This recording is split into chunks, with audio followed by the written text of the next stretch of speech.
Anita Gillette from the musical Mr. President, a song called The Secret Service, but it's no secret that we have on the telephone with us the Tony-nominated actress and also appeared tons of time on television, everything from Law and Order to a bunch of game shows throughout like the 1970s and 80s. And of course we also remember her as Liz Lemon's mom on 30 Rock, and if you want to see her singing and in the flesh and telling stories about her life, everybody get thee to Birdland on Monday, this coming Monday, January 30th at 7 o'clock, because she'll be doing, after all, her autobiographical cabaret show. Ladies and gentlemen, please welcome to the neighborhood, Anita Gillette. Good morning, Anita. How are you? Good morning. It's afternoon, though, really. Hi. Hi. Oh, that's right. You're out in the wilds of New York. We're in Colorado right. here. Where are you, Dave? Colorado. Northern Colorado. Colorado. Yeah, I know. Oh, wow. Beautiful out there. It is, but are you shooting a movie also in New York, or where's your movie? I am. Yes, I am. I've just gotten another kid. Ed Burns. I'm playing his mother. I play everybody's mother. Well. So now I've got another kid, Ed Burns, as I say. He just hired me to be his mother in a movie he's shooting, sort of a guerrilla kind of movie. You know, I meant guerrilla movie making, like Woody Allen, where you get up on your feet and you sort of improvise and do things and shoot it with digital film. And it's wild, the way of shooting movies, but I'm enjoying myself. Long hours, though. Well, I can imagine. I mean, and Christopher Guest does that sort of technique as much as anyone, too. And it sometimes pays off marvelous results. Can you say the name of the movie? I'm sorry. I did Christmas, Fitzgerald Christmas. Fitzgerald Christmas. Okie dokie. That's right. And it's due out next Christmas? Is that? Well, we hope, whenever. It's by next Christmas, I guess. And we're taking advantage of some people's homes which still have Christmas trees set up in them. I guess that's why we're doing it now. He's doing it now.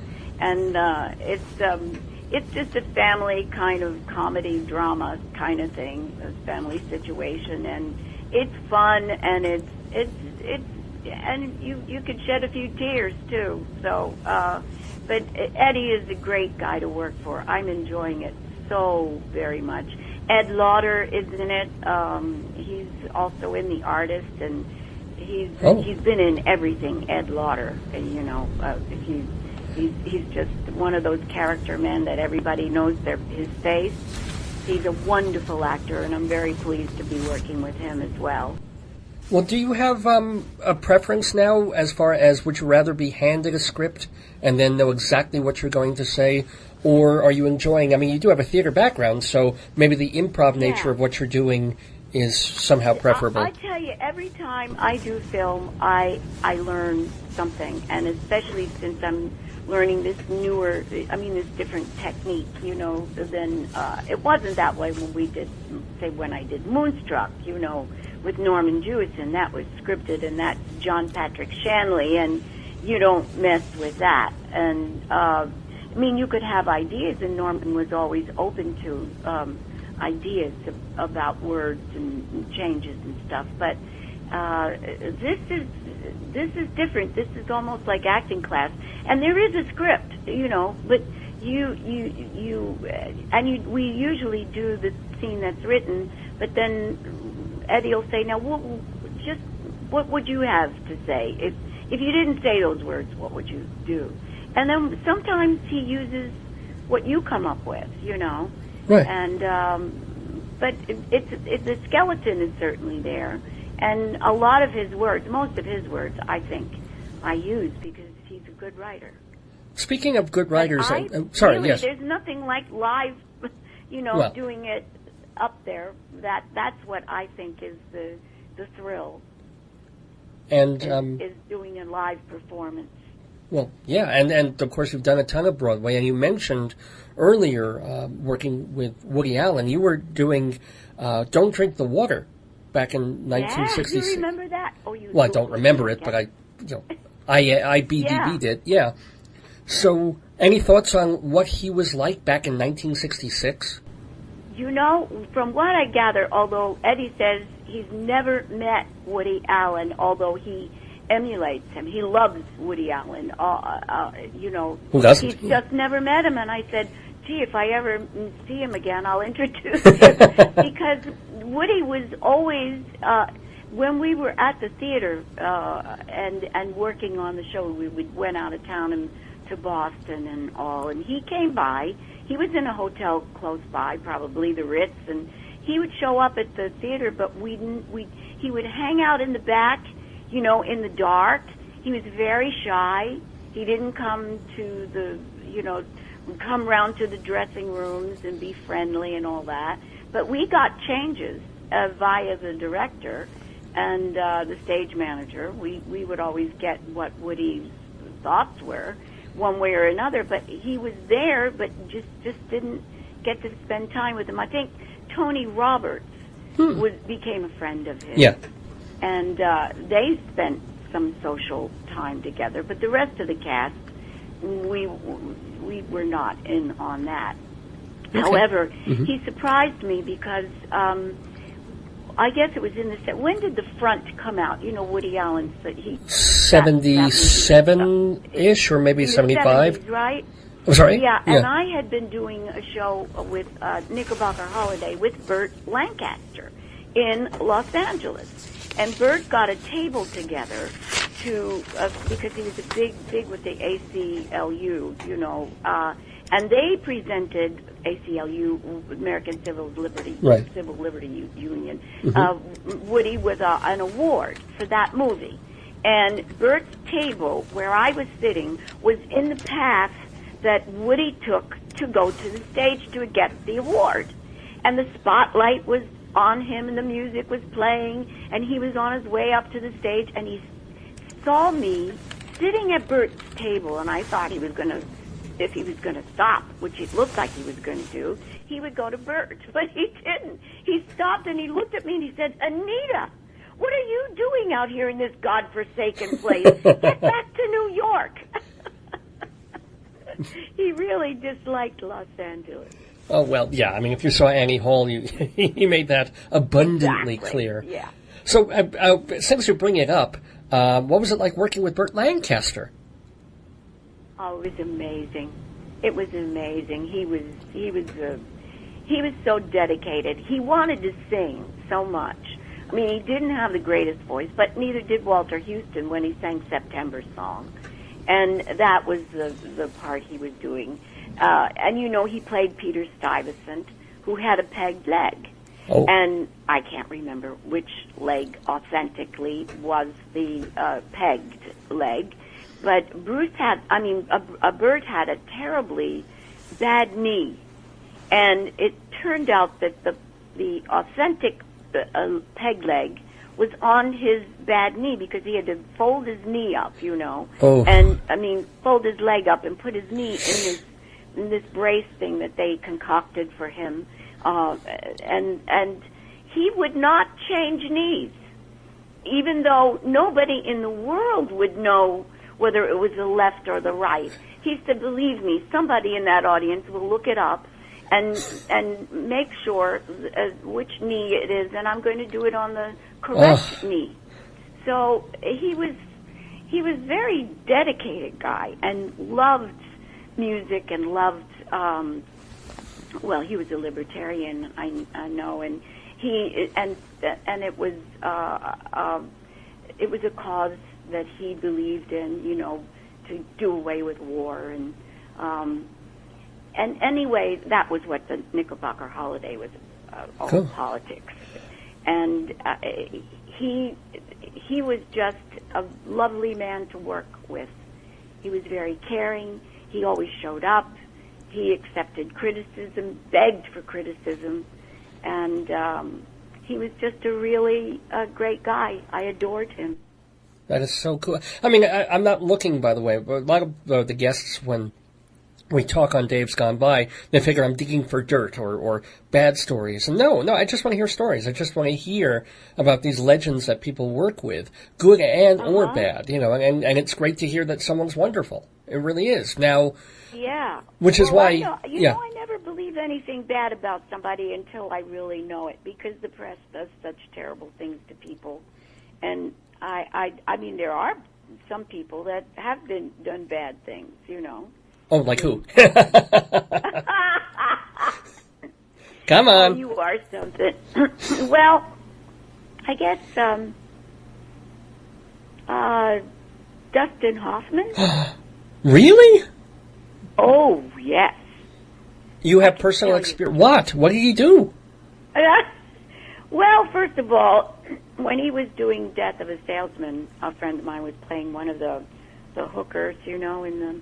Right, that Biff and Happy... that he meets in the hotel. Mm-hmm. And off stage, she would be waiting in the wings, and he would come up from behind her and grab her boobs from the back, and it was harassment. And that was a very unpleasant kind of Was he doing it in character the way Willie Loman would? No, I mean, it's off stage. You don't do that to people off stage.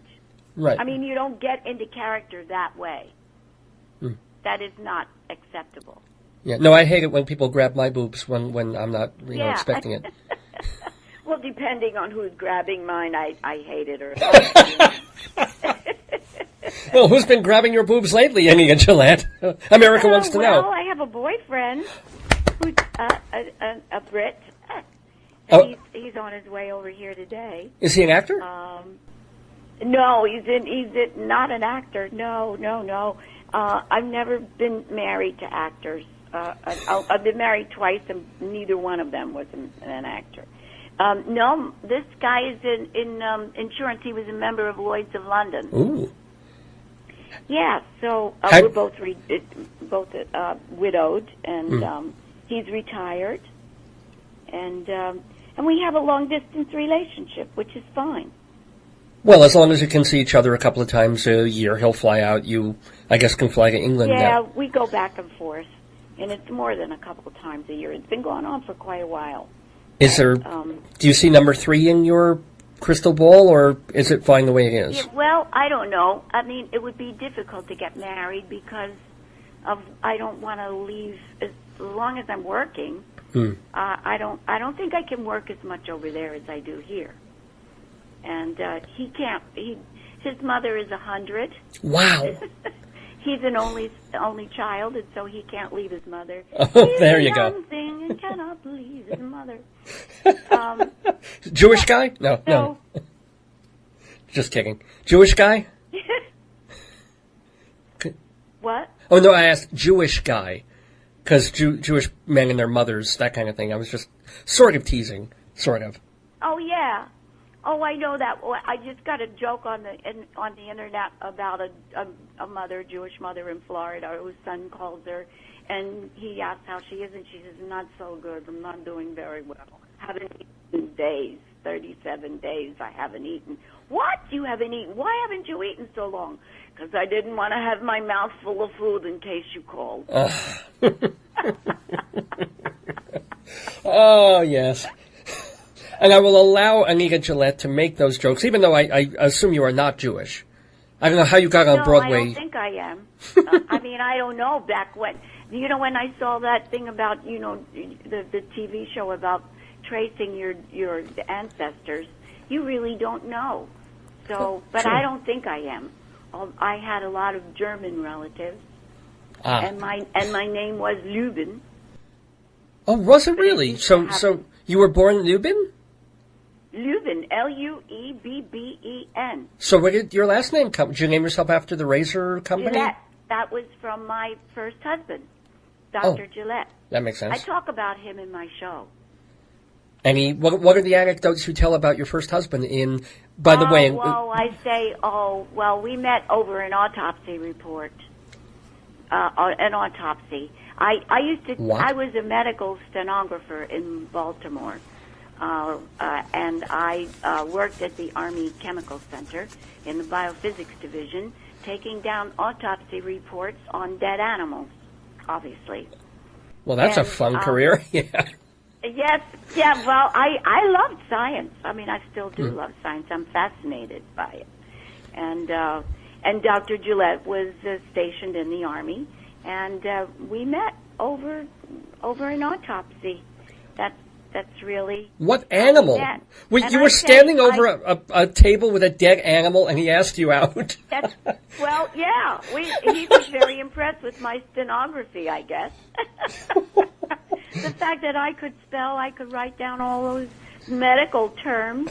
I say in my show, when I typed his paper, the effects of desoxycorticosterone in chick fibroblasts, I fell madly in love.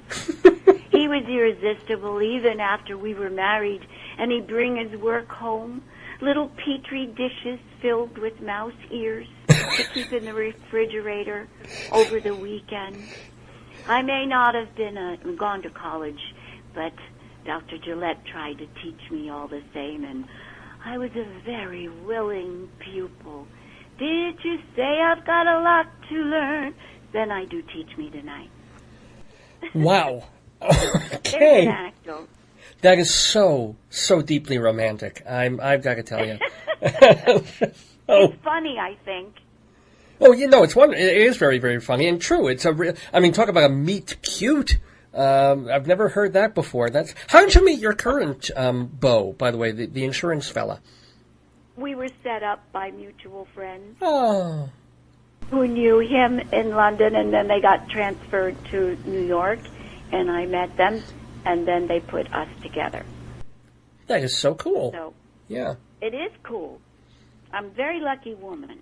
Well, yeah, and we're very lucky to be talking with Anita Gillette here in the neighborhood, and I've got to do that more of that thing of just asking you about these people that you've worked with. You can't help it in this business because okay. So, well, your first Broadway role was in Gypsy, one of the great musicals of all time. Ethel Merman stories. I was a replacement understudy to Dainty June, the first one. Mm-hmm. I wasn't in from the very beginning, but when Lane Bradbury left, and then her understudy moved in to take over her job, I took over the understudy job.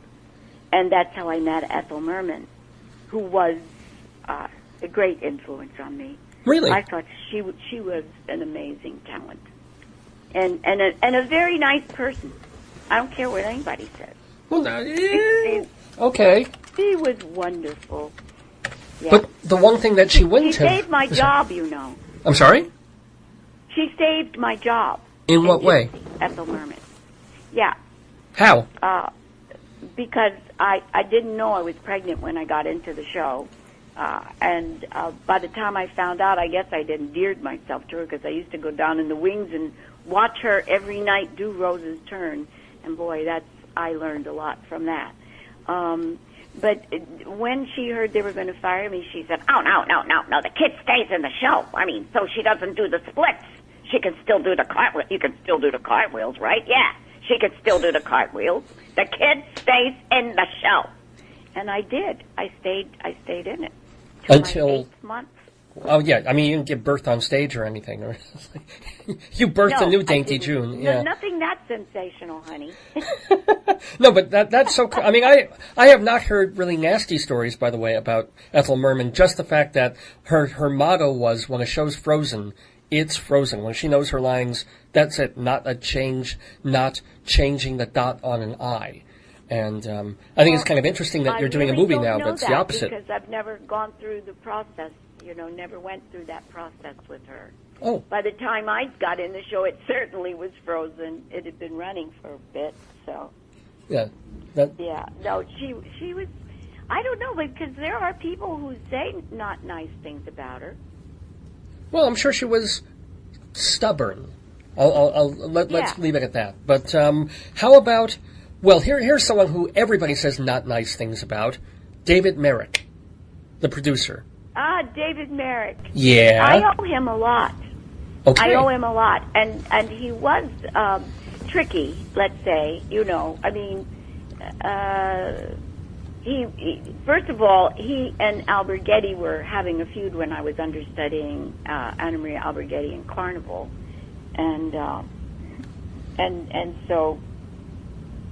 he, he sent her plastic roses in the hospital when she went in. She had some sort of procedure, and he didn't believe she was sick. And that's when he promoted me. He made a media blitz out of my taking over the show that night. I did it for a week, and he was. But he really he always said nice things about me. He told my friend William Wolfe, the critic, that that if he had known I was as good as I was, he would have given the job to me. But that you don't. As I said, there was a feud going on. So with him and her. But by the way, say hi to. Great to me. Great. So say hi to William Wolfe for me. We've been old friends for like 20, 25 years. We're both theater critics. Oh, I adore him and He's so Lillian. cool. Do you know his wife too? Oh yeah, I've seen them all the time. Well, back when I was in New York, I'd see them at the theater, and he was running the drama desk for about 5-10 years. So Right. I knew him from that. So Okay. No, I adore both of them. We David, my beau, my English beau, and I, we double date with them. We go out to dinner a lot. He's going to come to see my show. cool. I'm sure he will. Yeah. So say hi to him. The Nightlife Awards turned out to be on the same night, but I think we're doing really good. I think a lot of people are still coming to see my show. Well, let's remind everybody that your show is at Birdland this Monday, Yes. January 30th, 7 p.m. Yes. Yes. At 7 o'clock, yes, I'm so excited. Have you done this elsewhere? I mean, I know you're bringing it to Dave, this is my cabaret debut. I mean, I did this on a stage in Baltimore, my hometown, in front of my relatives, but at the University of Baltimore. And just as a sort of workshop kind of thing, because it's autobiographical material, half of which I've just spilled on your show. So I mean, a lot of the stuff material I've used already. But I tell stories, and I was sort of concerned.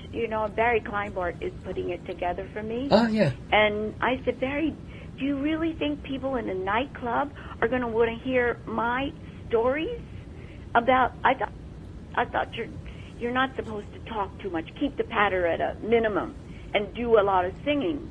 And he said, consider your stories as numbers, if you will, because yes, people want to hear about those things. They want to hear about Ethel Merman, and they want to hear about David Merrick. So I'm trusting that in this group anyway, everybody's going to be interested in hearing these stories, and a lot of them are funny, I think.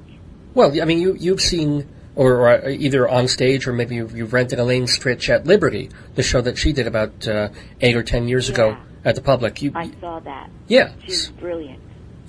I mean, she did the songs, of course, but it was the stories, too, that, That's right.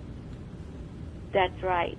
And, I mean, if it were a stage play and I could tell all the full stories, I have to keep my act down to like 70, 75 minutes at the most. And you just can't tell everything. Sure. In that amount of time. But I do get into quite a few of them.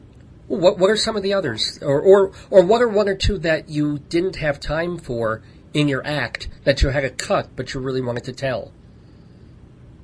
Well,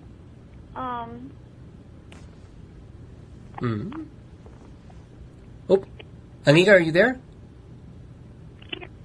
Oh, can you hear me? that's better. Your phone kind of started cutting out. I was drifting away. Okay, maybe I better get closer to the base. Anyway, no, it was. I say in my show that I'd like to, I'm going to sing some songs, tell some stories, and settle a few scores, both musical and otherwise. And I don't settle all the scores. Like I don't tell the story, like my story about Dustin Hoffman, which I don't tell either one of those stories about him. But well, your story wasn't about you. It wasn't about me, but I do have a story about that, and that was that when I went into, I was doing the Murray Shiskel's play Roadshow down at the Circle Rep, when it was on 7th Avenue and up and running. And wait, the Broadway Circle rep or the Off-Broadway Circle rep? The Off-Broadway, okay. Off-Broadway Circle rep. And I went, Murray said that at that time there was the part of the hooker he meets in Las Vegas was a real part, and he wanted me, Murray Shiskel, to go meet Tom Cruise and Dustin Hoffman and read for the hooker. And I went up to this hotel room, where they were staying at one of the big fancy hotels, and for breakfast, to just have sort of a little meeting and maybe a little reading. And I don't know if I can tell this without getting sued. Can you get sued for telling the truth of what happened? Well, why don't you change their names? Instead of Dustin Hoffman, we'll call him Daryl Heffernan, and Tom Cruise we can call Tim Corcoran. No, wait, I know a Tim Corcoran. Tommy Kaflangus. Okay, so you're with Daryl Heffernan, and you're auditioning for this movie, not Rain Man, we'll call it Cloudy Guy.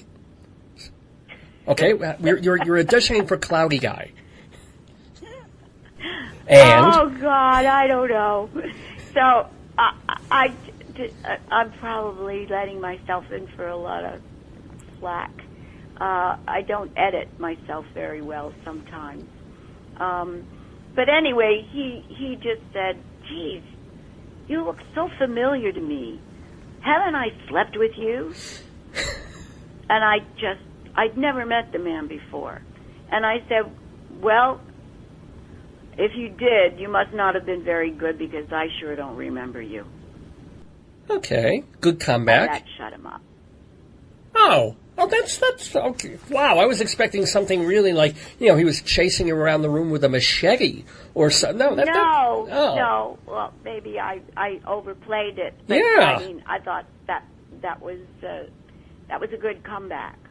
No, actually, that reminds me of a story. Do you know Jason Gra, the actor from also Cabaret and Off-Broadway? Jason Graae, Jason Gra.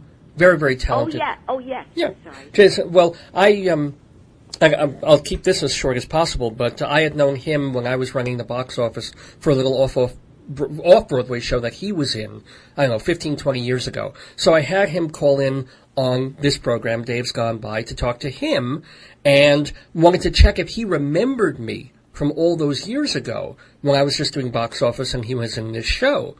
And, I got him on the phone, so okay, and I was kind of trying to egg him on to see if he had any recollection. And he just had this, you could tell he really sort of meant it, and he was like, did we sleep together? And I was like, no, Jason, I'm married. No, it wasn't anything like that, no. But it was this marvelous little moment. Yeah. We didn't, by the way, just so... well, that's not a terrible Dustin Hoffman. I mean, it doesn't make him sound like the nicest person, but if he sues over that, yeah. I understand that he's mellowed, though, over the years. I don't know for sure, But most people I find are really nice. I mean, if I don't have terrible encounters with them, I can't, or I don't know people that have, then I don't. I can't believe a lot of stuff I read in the, all the rumors about. Tom Cruise was a doll at that meeting. He was just a real gentleman and a wonderful, receptive to listening to me read, and I didn't feel embarrassed or anything in front of him. But Dustin made me very nervous. And actually, Murray Shiskel sort of apologized later because I was doing his show, as I said. Right. And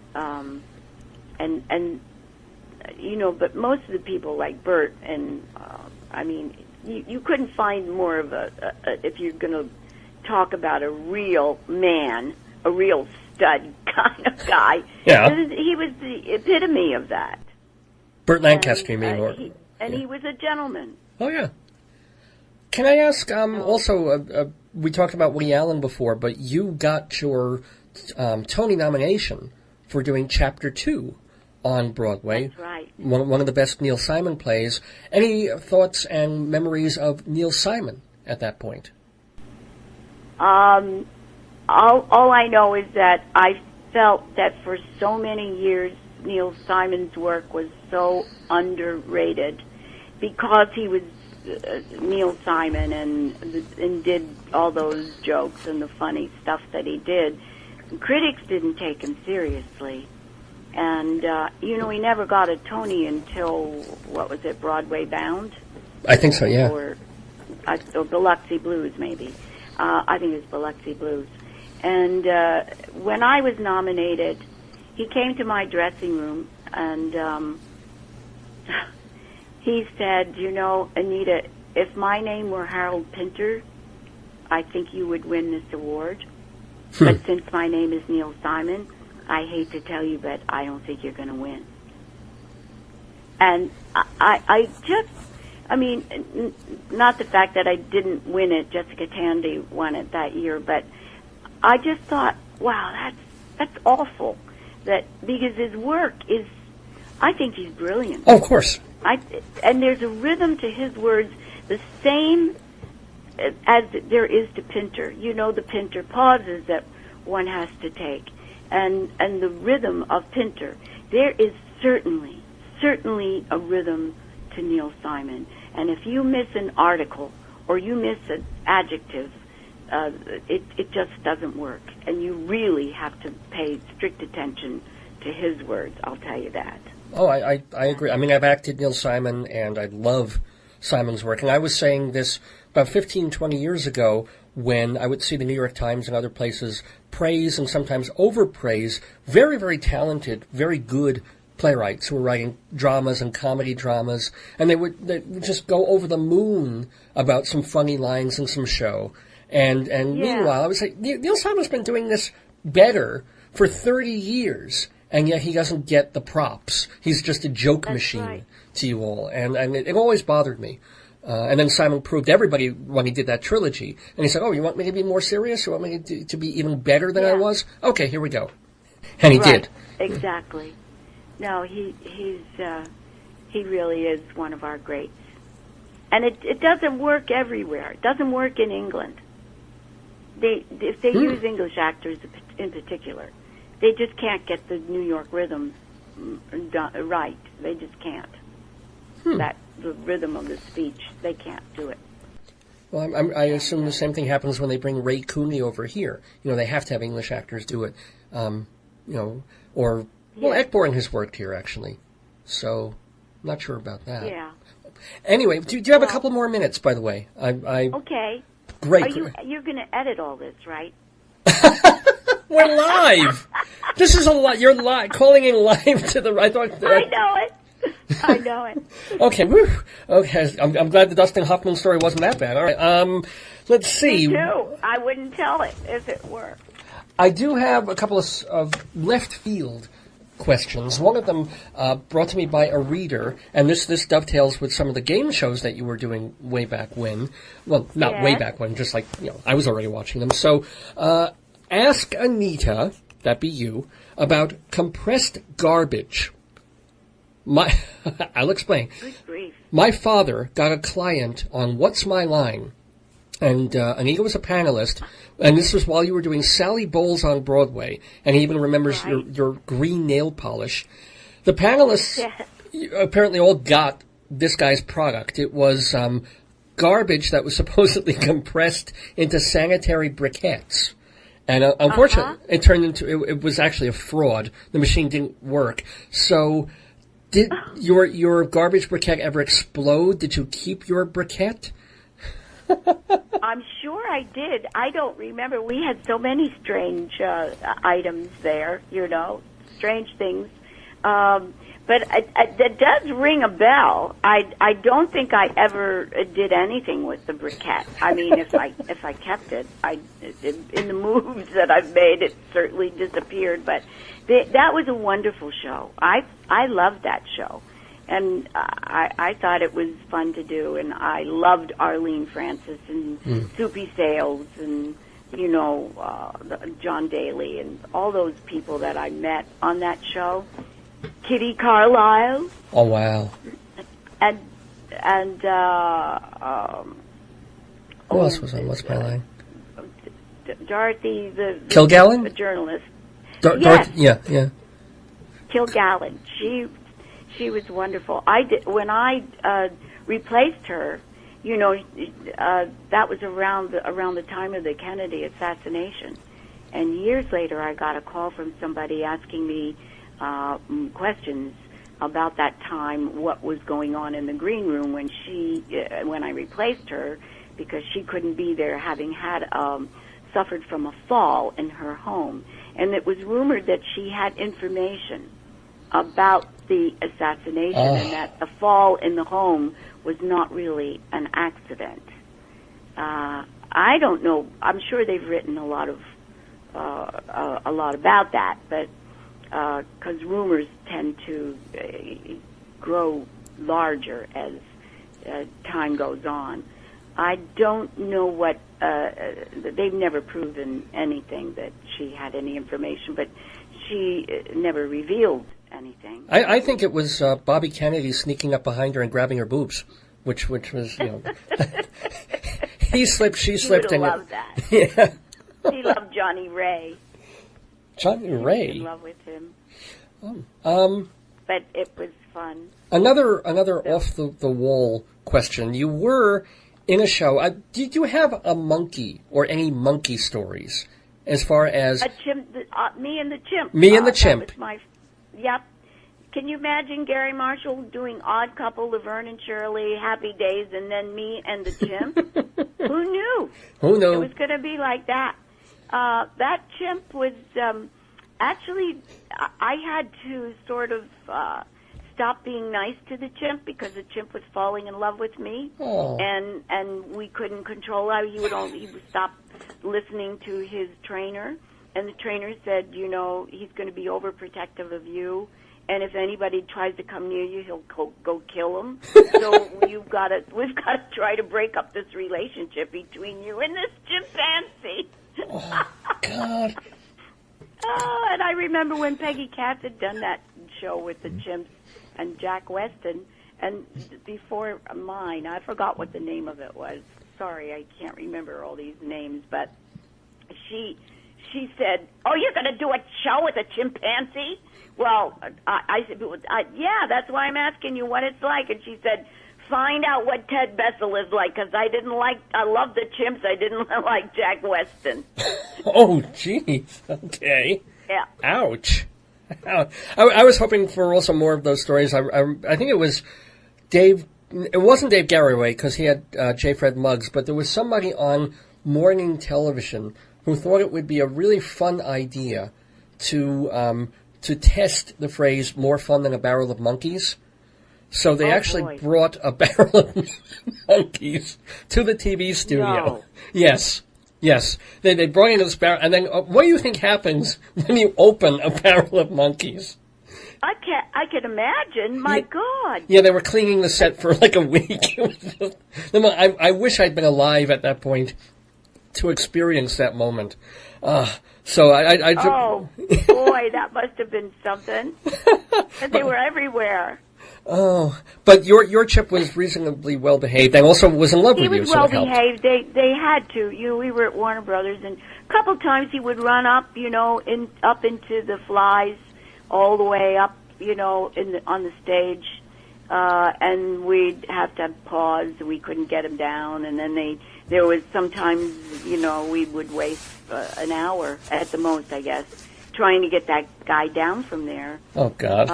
He just would fly off, although it was supposed to be a she named Jackie.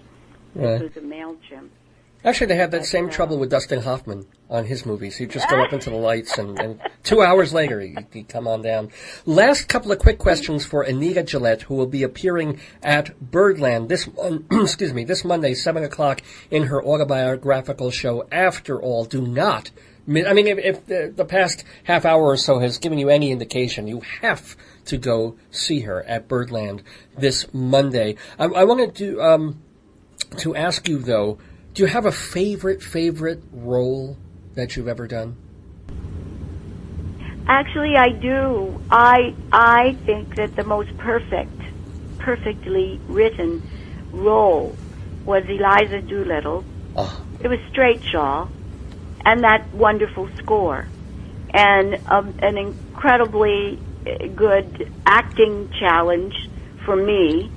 That's where I think I picked up my acting chops from the man who had taken over from Rex Harrison, Michael Allenson, and we did an 11-week tour of that, My Fair Lady, and it was glorious because I was learning every day more and more about my craft. And with a book like that and a score like that, I think it was the most perfectly, as I say, crafted role I've ever done. And of course that in the musical department, and Chapter 2, of course, is my favorite play. You get that great speech. I mean, that's the speech that nails it. Wonderful stuff. Now, it's in every monologue book now for young kids. Sure. Yeah. And before we say farewell to Anita Gillette, I it's not a secret. It's on Wikipedia. I guess it's on Internet Broadway database. You are turning, or you have turned, 75 years old. So yes. Thoughts? Can't lie about my age with the damn internet now. I know. Because you could pass for late 50s. So. Oh, thank you. Yeah, but that's good for my age, actually. Of course. How do you feel? But the thing is that that some of those sites put up things that are what do you call them? Algorithms, or that computer generated information. Yeah. Like they say, I'm best known for Another World, instead of saying I'm best known for Moonstruck, for instance, which is one of the best movies I have ever seen, and I was in that. They wouldn't say, I hate when you can't get that things changed. Well, I don't mind they say my age, but I mean I do mind, but because they shouldn't put that as the first thing any casting people see. I think it's ageism. I think it shouldn't be, because as you say, I could do roles all over the place. I could do roles that are 10 years at least. I know, younger than what I am. And they see that my birthday, first thing, then they see best known for Another World. This is on IMDb. And then they don't go any further because they think I'm an old soap actor. Not that I have anything against soaps, because I love doing it. But I've done so much else. Well, and they won't, and that's just wrong. That they should, somebody was bringing a lawsuit against them about it. I don't know whatever happened with it, because they said it's ageism. Well, at least and it's funny. I was interviewing George Chakiris last week, the Oscar winner from West Side Story, and he was saying some similar things about what you find on the internet. And he mentioned Wikipedia, and I didn't get a chance to tell him, but I will tell you. Wikipedia, you can change. You can do your own bio on Wikipedia if you want to. You know that, right? Yes, that I know. So I know you can change that, but they don't say that I'm best known for Another World. And if they can look up your age anywhere else, what's the point of changing that on Wikipedia? Well, that's like the first place people go, I think. People in the know go. What I'm worried about is because the IMDb site is for professionals. Right. It's where casting people who are 23 years old who don't know you go to look you up. And it's just wrong, and it's bad. And even our unions are trying to get rid of that kind of information. But I don't care as long as I work and as long as I stay healthy and I'm happy. And of course, I'm going to go into a play with Sam Gold is directing. I'm doing The Big Meal at Playwrights Horizon. When is that? And I start rehearsals on the 7th of February for that. Oh, wow, I did not know that. That's Huh. Yeah, so I'm a busy little bee. Well, people can catch your buzz by going to Birdland this Monday, January 30th, to see After All with the wonderful, the absolutely delightful Anita. Oh, and by the way, I just while you were talking, I went on to IMDb, and the first thing that you see is that you were on Quincy. That's the very first thing that they bring up. They changed it?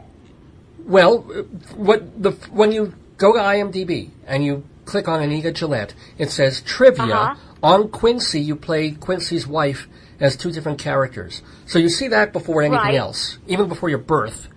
And then you can say you and Olympia Dukakis had the same on-screen love interest twice on Search for Tomorrow and Moonstruck. They say that in the beginning?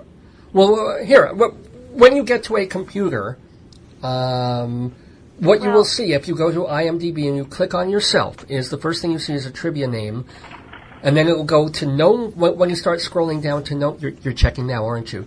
It will say CSI comes up first, Law and Order comes up first, 30 Rock, that wonderful Luke at Christmas episode, Cold Case. So, I mean, I think it's pretty much. It doesn't even get to Another World until you scroll way down. IMDb. Okay, here I'm going. Because maybe they changed it. I don't know. Maybe they ought to. They my name in IMDb. Okay, do it up.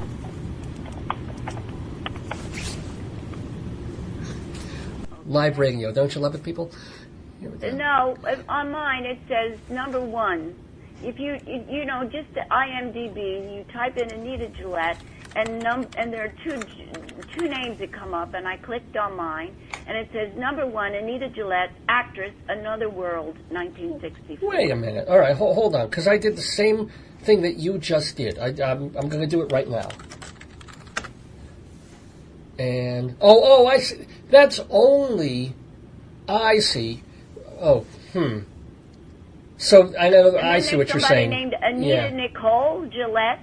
No, okay. Yeah, it is Gillette. the first. I see. Okay, she's right. It is the kind of the first line that you see, but the minute you click on your name, trivia is the first thing. Yeah. Okay. And then it says born. Yeah. But at least they have the trivia thing before they have the born thing. Right. Yeah. No, you're right in the fact that yes, it is. When you first see the list of people who are named Anita Gillette or like Anita Gillette, that's okay. It's Another World. The list.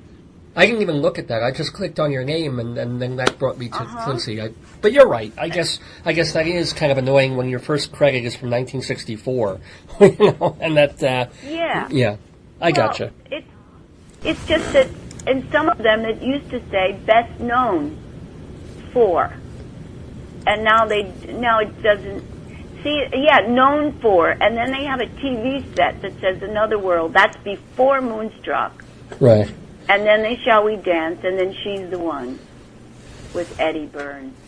Well, I mean, you've done so much, and the main thing is to continue doing so much, doing plays at Playwrights Horizons, doing obviously the cabaret show, doing more 30 Rocks if they ask you to, and then you'll be known for those. That's the thing you'll be most known for. Maybe you haven't even done yet. How's that for a way of thinking? Who knows? Maybe isn't that promising? That's what older folk like I need.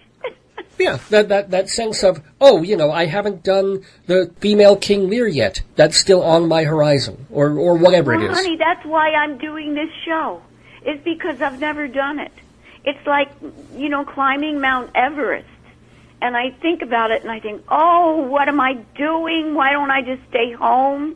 And am I going to be nervous? Am I going to remember that, hold on to that, for 4 counts instead of 8 because we just changed that, But it's all right. I have to just get up there. As Jim Caruso says, it's a big party, Anita. Just pretend you're at a party. Exactly, and the people are happy to be there and happy to see you. And if you make a little boo-boo, they'll just applaud, they'll laugh, and they'll want you to go on, and your pianist will correct you. The thing I can't, when I was at the Smithsonian doing a talk there years ago, and Pat Carroll I used as my interviewer. And it was just not to sing, but those people in the audience asked me to sing The Secret Service Makes Me Nervous. And somebody came up that knew the song, played the piano, and I said, but I haven't sung this for years, and I'm not sure of the lyrics. Everybody in the audience knew the lyrics to The Secret Service. I could not believe it. and they helped me along with it. And I'll bet you'll have a similar experience, I promise you, a similar experience at Birdland this Monday. So everybody, people, if you don't know the lyrics to The Secret Service, learn them over the weekend and then go to Birdland and sing them with Anita. So there you go. Okay. Anita, it has been an absolute delight. It's been just a joy talking to you about your career, your life, Dustin Hoffman, monkeys. Any other thoughts? Anything you want to share with our audience? An autopsy. Oh, that's right. Dead animals on a slab. I wish you much great health, much success with the upcoming play, of course, with your cabaret show, with all your TV work, too. Really. And the Ed Burns film, of course. So, yes. Thank you so much again for being in the neighborhood. Thank you, Dave. Have a great weekend. I enjoyed it. Thank you. Me too. Bye-bye now. Okay, bye.